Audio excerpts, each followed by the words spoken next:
yaitu segmen saling bertanya.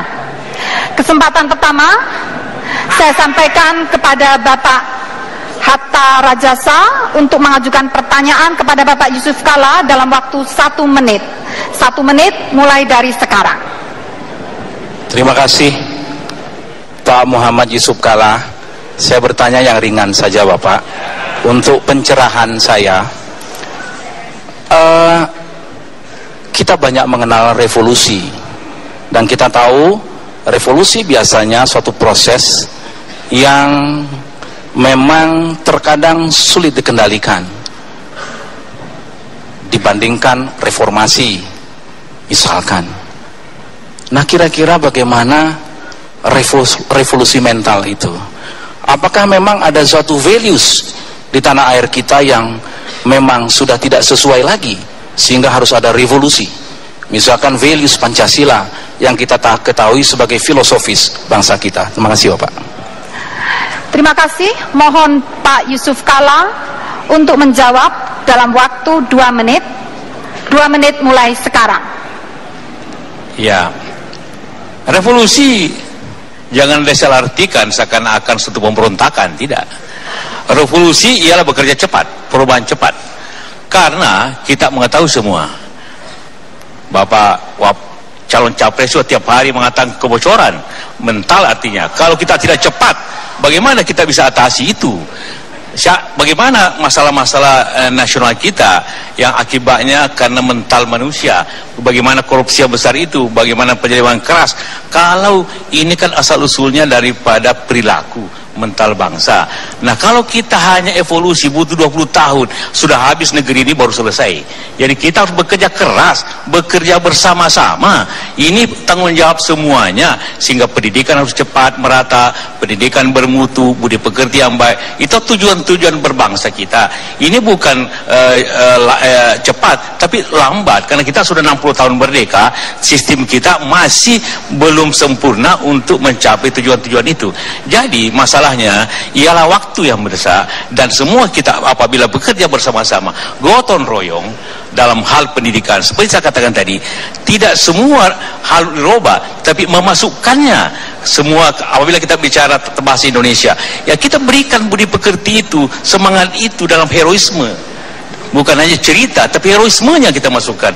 Apabila kita berbicara matematika, bagaimana kejujuran kita masukkan ke situ, sehingga angka-angka itu jangan dimanipulasi nanti pada waktu besar. Contohnya, itu semua akan menjadi bahagian, sehingga dalam waktu tidak terlalu lama, hal itu dapat kita jelaskan.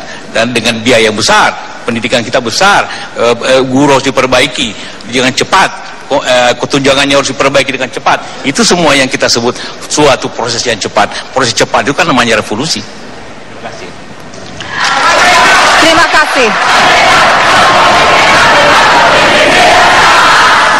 Untuk selanjutnya, saya persilakan Bapak Yusuf Kalla untuk mengajukan pertanyaan kepada Bapak Hatta dalam waktu maksimum 1 menit. 1 menit mulai dari sekarang. Pak Hatta, selalu kita menyebut bonus demografi. Apalagi Bapak dan pemerintah selalu berbicara akan tadi pertumbuhan karena bonus demografi. Tapi kalau kita tidak hati-hati, bonus demografi bisa menjadi bencana demografi. Karena itu, apa langkah-langkah menurut Pak Hatta untuk melaksanakan bahwa bonus demografi itu betul-betul bonus, bukan musibah? Terima kasih. Mohon untuk dijawab dalam waktu 2 menit mulai sekarang. Terima kasih. Bonus demografi harus betul-betul kita manfaatkan, karena hanya sekali dan tidak akan terulang kembali. Usia produktif ini harus kita jadikan tidak hanya usianya saja yang produktif, tapi produktivitasnya harus kita tingkatkan. Tidak ada jalan lain, 2 saja Pak JK. Pertama, pendidikan.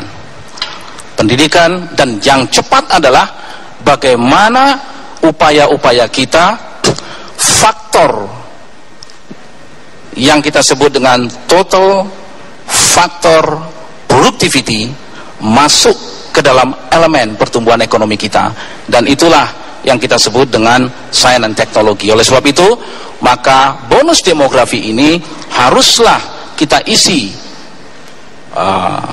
masyarakat Indonesia dengan ilmu pengetahuan dan berkemampuan teknologi. teknologi, sehingga bonus demografi tersebut dapat meningkatkan pertumbuhan neto akibat dari bonus demografi tersebut. Kira-kira lebih dari 10% perkiraan saya apabila betul kita serius menangani dengan baik. Yang kedua, bonus demografi ini haruslah betul-betul kita manfaatkan di mana kesenjangan usia yang muda, jadi usia 0 sampai 15 tahun yang non produktif dan usia di atas 60 tahun yang tidak produktif, yang ini itu kita dekati dengan program-program social protection, sedangkan program-program yang produktif kita dorong untuk meningkatkan kinerja dan mengembangkan dua program, yaitu employment dan kewirausahaan. Dengan demikian maka usia produktif bisa kita tingkatkan produktivitinya. Terima kasih Pak JK. Terima kasih.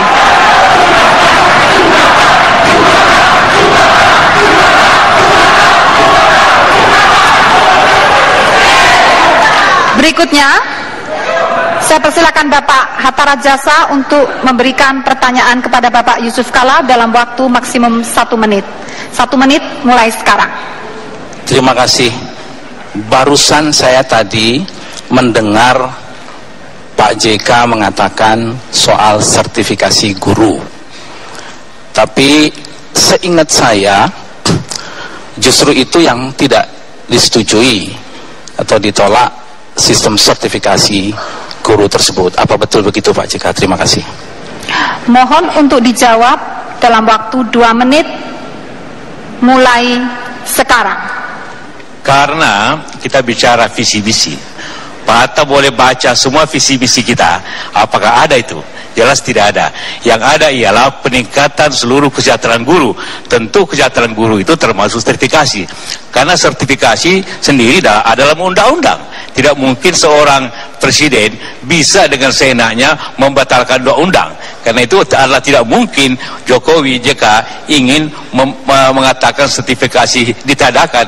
Pertama tadi, tujuan kita adalah meningkatkan guru, tunjangan guru, kesejahteraan guru. Kedua, ini undang-undang. Tidak mungkin tanpa persetujuan semua partai. Jadi ini adalah tidak mungkin. Dan justru Jokowi JK tetap ingin ada sertifikasi dan segera dilaksanakan sebaik-baiknya. Waktu masih tersedia Pak. Waktu masih tersedia. Akan ditambahkan waktu masih ada. Waktu masih ada 1 menit lebih.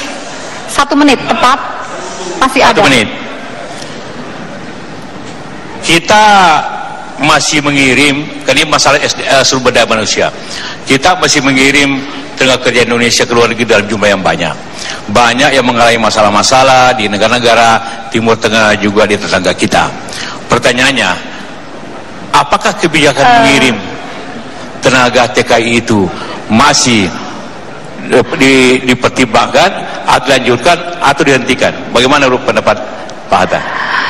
Mohon maaf, langsung saja dijawab dalam waktu. Waktunya pendek sekali. 2 menit Pak. Saya Baik. berikan waktu 2 menit mulai sekarang. Mohon Baik, maaf. terima kasih. Terima kasih. Yang pertama, kita harus mendorong pertumbuhan ekonomi kita, mengembangkan program-program kewirausahaan, mengembangkan usaha-usaha kecil menengah koperasi, agar kita dapat meningkatkan employment tenaga kerja di tanah air kita. Itu yang pertama. Sehingga bangsa kita akan menjadi bangsa yang bermartabat, bangsa yang terhormat, tidak sekedar mengirim tenaga rumah tangga misalkan dan sebagainya.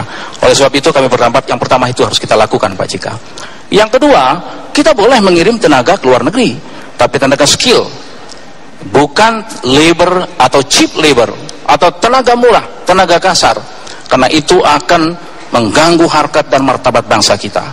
Oleh sebab itu, yang ke luar negeri harus memiliki skill tertentu, harus memiliki kemampuan untuk meningkatkan pendapatannya dan mampu bersaing dengan negara-negara lain. Sedangkan untuk tenaga kerja wanita, saya berpendapat sebaiknya kita moratorium, karena terlalu banyak persoalan-persoalan yang menyangkut case, legal case yang mengganggu harkat dan martabat bangsa kita. Terima kasih. Terima kasih.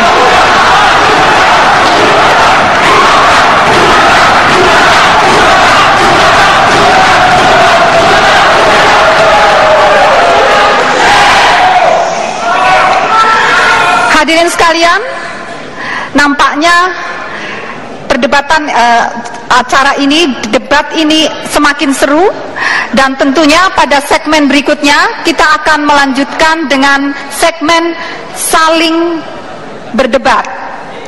Namun sebelumnya kita ikuti lebih dahulu jeda berikut.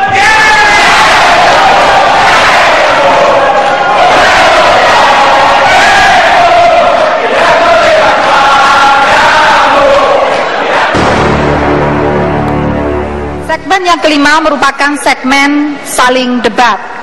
Dan untuk kesempatan pertama, saya persilakan Bapak Yusuf Kalla bertanya kepada Bapak Hatta Rajasa dalam waktu maksimum 1 menit. Silakan mulai sekarang. Pak Hatta, setiap kali debat, Pak Prabowo mengatakan tentang kebocoran luar biasa daripada keuangan negara, artinya korupsi daripada itu. Pertanyaannya, apakah Anda ketahui itu selama di pemerintahan bahwa ada kebocoran 3 triliun per hari? Kedua, apakah karena korupsi pasti diperbuat oleh penyelenggara negara, pegawai negeri dan penyelenggara lainnya, anggota DPR, apakah sumber daya manusia penyelenggara negara sebegitu jeleknya sehingga bisa terjadi itu? Itu silakan. Silakan untuk dijawab 2 menit mulai sekarang. Terima kasih Pak JK, pertanyaannya cukup bagus. Saya perlu menjelaskan, Pak Prabowo Subianto, capres kami, tidak mengatakan kebocoran itu bersumber 1.000 triliun dari APBN. Bagaimana mungkin? APBN kita 1.800 triliun. Akan tetapi yang dimaksud adalah potential loss yang bisa terjadi di dalam perekonomian kita. Saya beri contoh Pak JK. Yang dimaksud dengan potential loss, misalkan apabila kita hanya pandai menjual bahan mentah saja, maka kita tidak mendapatkan value added sama sekali. Atau kita tidak menjaga kekayaan alam kita yang dicuri, maka kita mengalami potential loss. Atau misalkan kita menjual gas ataupun batu bara yang harga marketnya terlalu murah dan kita tidak bisa melakukan renegosiasi karena itu, maka ini adalah potential loss. Potential loss ini bisa terjadi karena kelemahan manajemen. Pemerintahan Pak SBY sudah melakukan perbaikan ke arah situ. Jadi tidak betul kalau 1.000 triliun itu kebocoran dari APBN. Terima kasih Pak JK.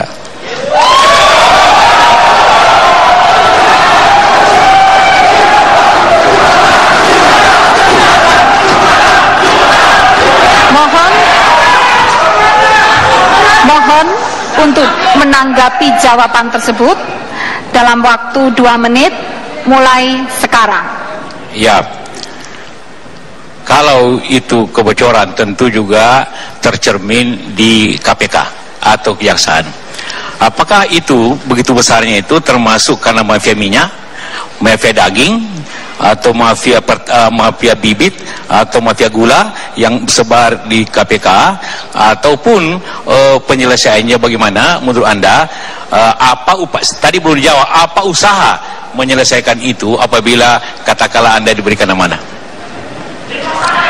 Persoalan mafia, persoalan hukum, serahkan kepada KPK. Mohon maaf, mohon tanggapan ini ditanggapi dalam waktu 2 menit mulai sekarang. Terima kasih Pak JK. Apapun yang namanya mafia, mafia hukum, mafia minyak, mafia apapun adalah tindak kejahatan. Serahkan kepada penegak hukum, KPK akan bertindak untuk itu. Akan tetapi kalau yang dimaksud adalah mengapa kita mengimpor minyak, Pak JK kan bagian dari pemerintahan KIP 1, tahu mengapa kita mengimpor minyak. Bahkan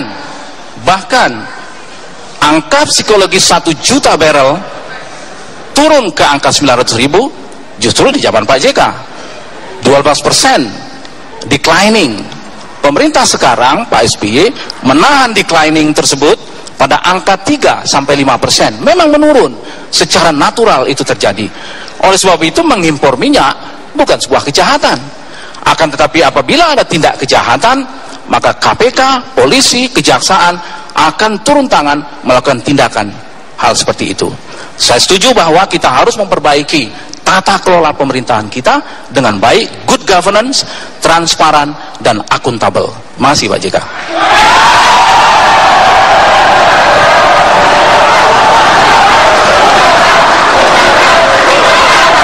Terima kasih.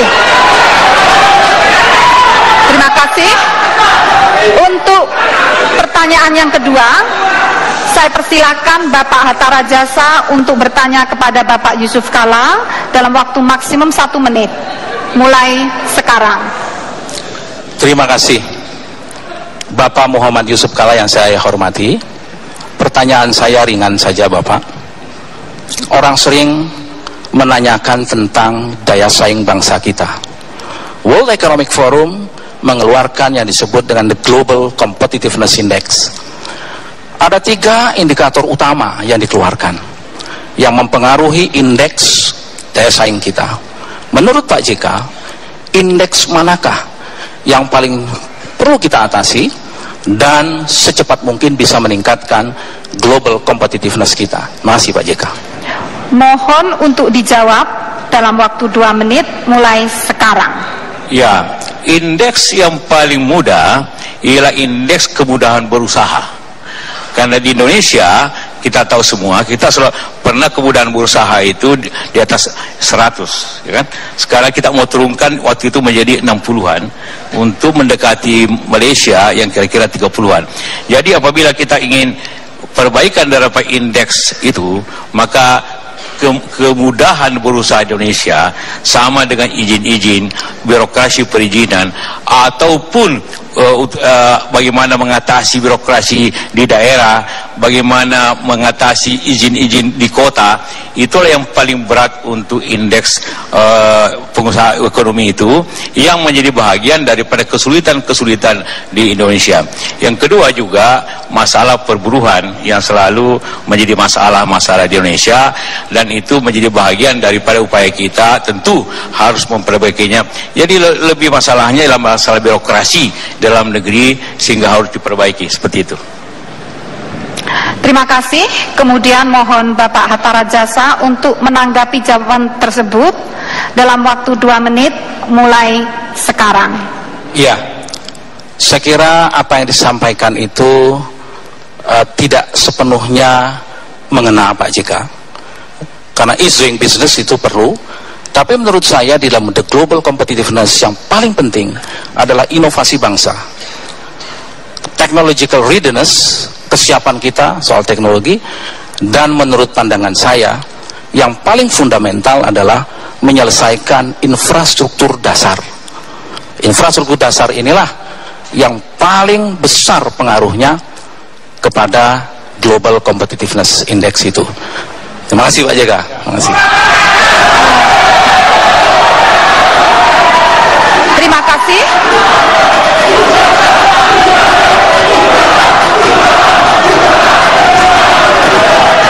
Berikutnya,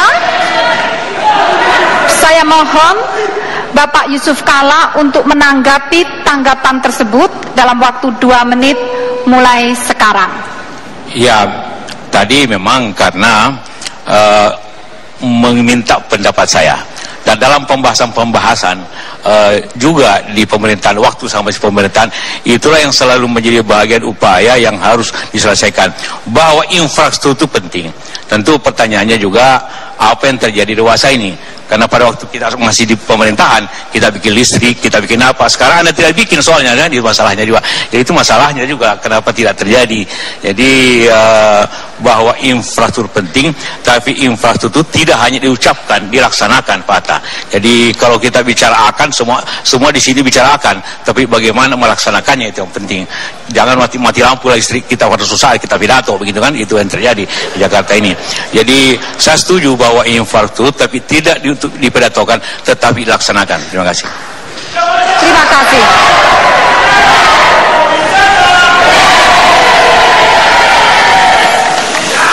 Terima kasih. Berikutnya kita lanjutkan segmen ke-6, masih tetap melanjutkan saling debat. Pertanyaan akan disampaikan diawali oleh Bapak Yusuf Kala, bertanya kembali kepada Bapak Hatta Rajasa dalam waktu 2 menit mulai sekarang. Ya, ini juga ringan aja, Pak Hatta, Anda kan pernah Menteri Ristek, ya. Pertanyaannya sederhana. Ristek itu inovasi, mengembangkan teknologi dan pencapaian sesuatu. Pada saat Anda jadi Menteri, inovasi apa yang begitu menggembirakan Anda, yang mengenang sampai sekarang, yang bermanfaat untuk bangsa ini sehingga perlu kita share untuk memberikan selamat atas inovasi itu? Mohon untuk dijawab dalam waktu 2 menit mulai sekarang. Terima kasih Pak JK. Sebelum inovasi, saya meletakkan dulu dasar-dasar kita untuk mengembangkan sistem penelitian, pengembangan, dan penerapan ilmu pengetahuan dan teknologi. Oleh sebab itu, tahun 2002 saya tuntaskan Undang-Undang Sistem Nasional Penelitian, Pengembangan, dan Penerapan Ilmu Pengetahuan dan Teknologi. Inilah sebagai dasar legal kita untuk melakukan spending pemerintah ke swasta, dan juga dunia usaha bisa mengeluarkan dananya dan pemerintah bisa mengeluarkan insentif untuk itu. Dari undang-undang ini maka environment menjadi kondusif, mengembangkan triple helix dan sebagainya. Kalau Pak JK inovasi apa?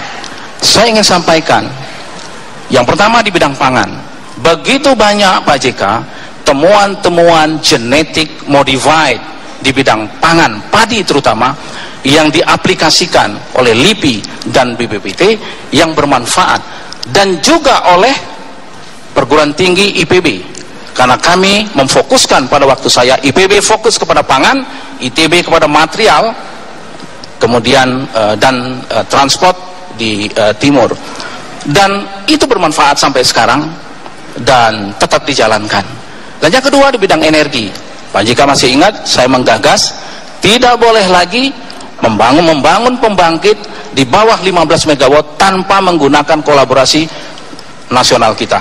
Dan itu kita bangun 2x7 MW di Kalimantan Timur sampai sekarang berjalan. Saya sayangkan kalau kemudian kita membangun 10.000 MW yang 100% China dan tidak sama sekali membangun kemampuan dalam negeri kita. Nah, menurut saya bangga dengan itu Pak JK. Terima kasih. Terima kasih.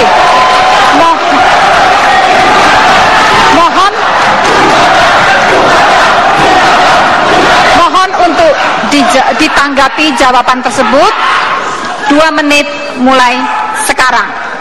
Terima kasih. Jadi turut berbangga bahwa hasilnya undang-undang tadi, bukan inovasi teknologi yang pokok gitu kan. Tadi benar, kalau inovasi bibit, tapi kita masih impor beras makin banyak malah. Nanti pada zaman 98 justru 2008, 2009 kita sawah-sembahan pangan. Minta maaf waktu saya di pemerintahan. Tapi setelah itu impor lagi. Jadi bagaimana terjadi bibit yang diciptakan itu ternyata impor terus seperti itu. Ini penting untuk diketahui bahwa memang kita harus konsekuen kepada pelaksanaan daripada hal tersebut untuk mencapai suatu swasembada, kontinuitasnya dan sebagainya. Tentang listrik yang diimpor Cina di atas 100 mega. Anda tahu, semua di bawah 50 ke bawah itu diberikan kepada pengusaha nasional untuk mengembangkan teknologi nasional. Itu aturannya pada zaman 10.000 itu. Jadi bukan, justru kita bikin aturannya yang di bawah 50 harus perusahaan dalam negeri. Tetap konsekuen seperti itu. Bahwa ada yang tidak selesai, saya tidak tahu kenapa PLN tidak selesai seperti itu. Itu masalahnya. Terima kasih. Bapak Hatta mohon untuk menanggapi tanggapan tersebut 2 menit mulai sekarang. Ya, terima kasih. Pak JK, memang saya bangga karena itu inovasi. Karena inovasi adalah invention, temuan, hasil riset yang terdifusi di dalam sektor, dan itu menghasilkan bibit unggul yang sekarang masuk ke dalam market. Itulah inovasi. Jadi inovasi yang sangat mendasar menyangkut pangan nasional kita.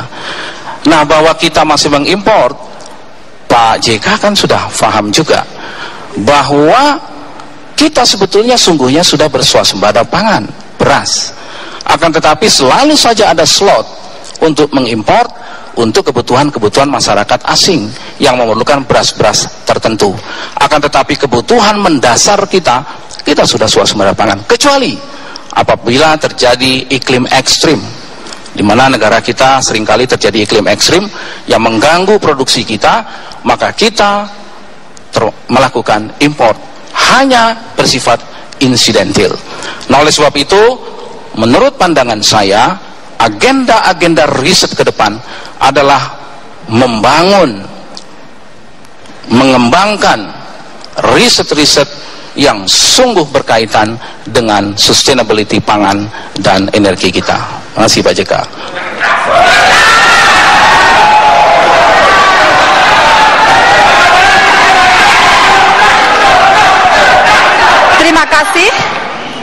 Terima kasih. Kemudian giliran berikutnya saya persilakan Bapak JK, mohon maaf, saya persilakan Bapak Hatta Rajasa untuk bertanya kembali kepada Bapak JK dalam waktu 2 menit mulai sekarang. Terima kasih. Pertanyaan yang simpel saja, Bapak JK. Saya membaca di dalam visi misi Bapak JK dan Pak Jokowi itu memang tidak lagi memperhitungkan atau menolak ujian nasional. Ini suatu perkembangan buat saya yang cukup menarik, karena saya tahu waktu kita sama-sama di KIP, Bapak lah promotor utama untuk ujian nasional. Apakah ada suatu perubahan di Pak JK? Kalau ada perubahan, kira-kira hal apa yang salah dalam sistem ujian nasional kita? Terima kasih, Pak JK. Terima kasih. Mohon segera untuk langsung saja ditanggapi, menjawab. Mohon untuk langsung dijawab dalam waktu 2 menit sekarang. Pak Hatta, kalau Anda baca betul tentang visi misi kami, bunyinya adalah akan dievaluasi sistem pendidikan seperti kurikulum, dan juga akan dievaluasi ujian nasional. Evaluasi itu boleh perbaiki sistemnya, boleh bobotnya, boleh apapun, tapi evaluasi, tidak menghilangkannya dalam segera gitu. Jadi evaluasi, contohnya saja, dulu soal hanya 1, kemudian karena orang suka nyontek diberikan 2, sekarang soalnya 20 satu kelas. Dulu bobotnya 100% ujian nasional. Untuk urusan sekarang bobotnya cuma 60%, 40% ke daerah. Jadi didaerahkan. Tadi pertanyaan Ibu, bagaimana kesenjangan pendidikan di daerah-daerah luar biasa. Tidak mungkin kita perbaiki kesenjangan itu kalau tidak ada pemetaan, dan pemetaan tidak mungkin diketahui apabila tidak ada ujian nasional.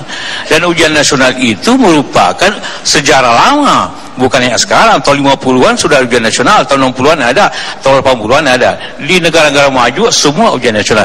Jadi kesimpulannya, ujian kurikulum, ujian nasional semuanya secara bertahap selalu dievaluasi sesuai dengan waktunya, sesuai evaluasi. Itu maknanya untuk memenuhi tadi Ibu bahwa ada terjadi kesenjangan nasional, sehingga kesenjangan ini harus diatasi dengan pengetahuan dan pemetaan. Tanpa itu tidak mungkin kita atasi kesenjangan pendidikan nasional. Itu maksudnya. Terima kasih.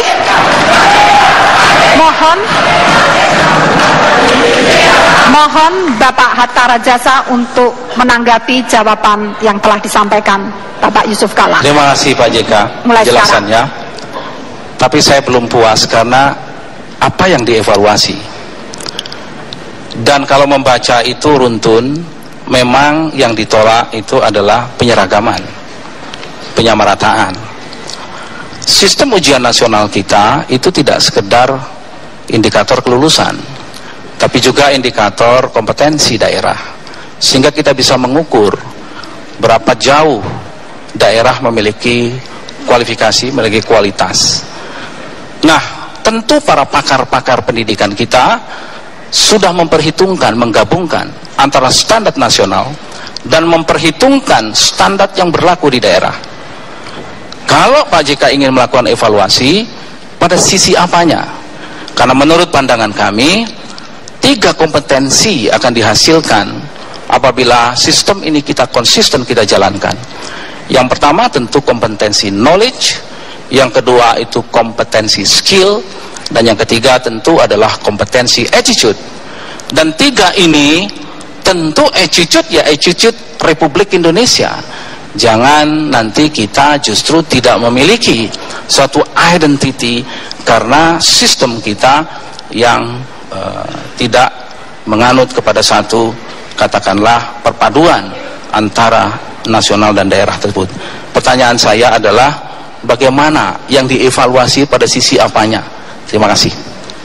Bapak Yusuf Kalla, ya. Mohon untuk menanggapi tanggapan tersebut dalam waktu 2 menit mulai sekarang.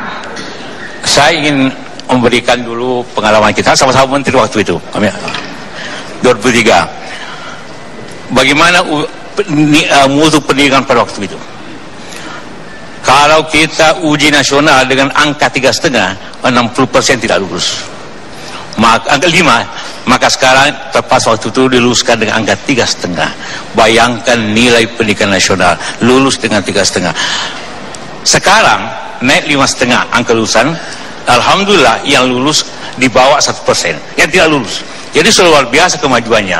Evaluasi itu adalah terus-menerus dibuat sehingga akan terjadi suatu perubahan-perubahan yang baik daripada sistem itu. Evaluasi bisa sistemnya, bisa kontennya, bisa pelaksanaannya. Semua tergantung seperti dulu saya katakan lagi, dulu 100% penilaian oleh nasional, sekarang sisa 60%. Itu juga evaluasi. Jadi banyak hal yang bisa evaluasi secara terus-menerus untuk mencapai hal yang baik. Terima kasih atas tanggapan untuk menanggapi pertanyaan sebelumnya. Baiklah hadirin, selanjutnya kita akan menuju ke closing statement, pernyataan penutup.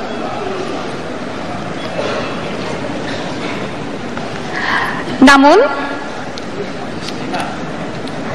ya, menuju ke closing statement, pernyataan penutup. Saya persilakan kepada masing-masing calon untuk memberikan pernyataan, namun sebelumnya akan kita ikuti jeda berikut. Terima kasih.